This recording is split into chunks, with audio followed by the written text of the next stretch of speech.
Rasa cinta pasti ada pada makhluk yang bernyawa.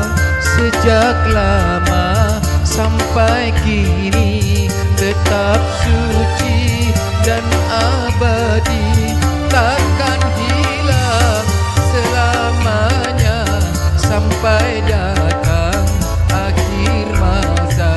Takkan hilang selamanya sampai datang akhir masa. Renungkanlah.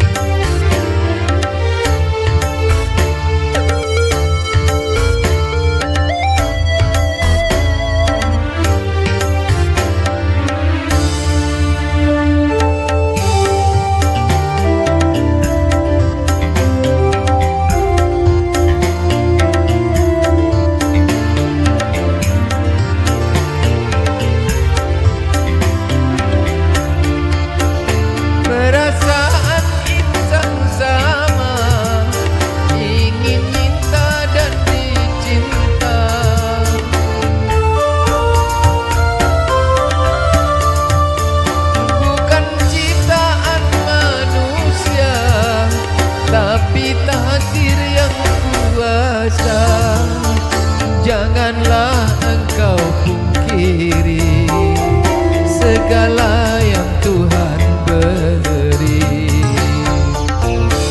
Rasa cinta pasti ada pada makhluk yang bernyawa.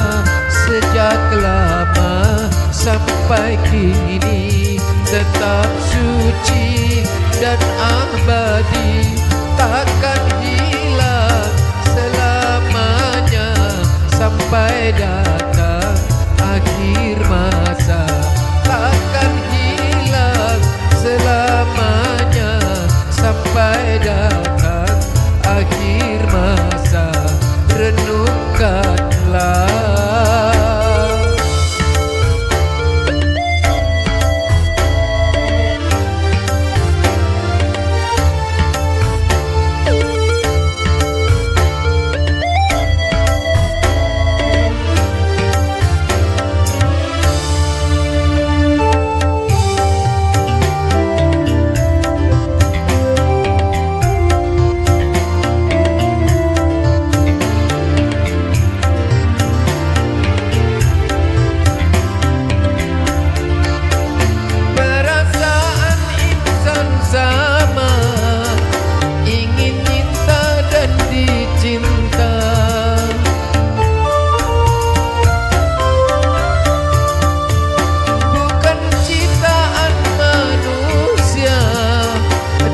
Takdir yang kuasa, janganlah engkau pungkiri segala yang Tuhan beri.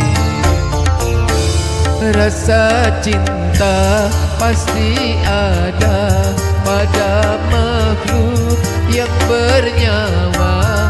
Sejak lama sampai kini tetap suci dan abadi, takkan hilang selamanya sampai datang akhir masa.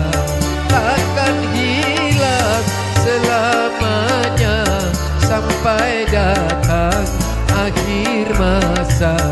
Renungkanlah.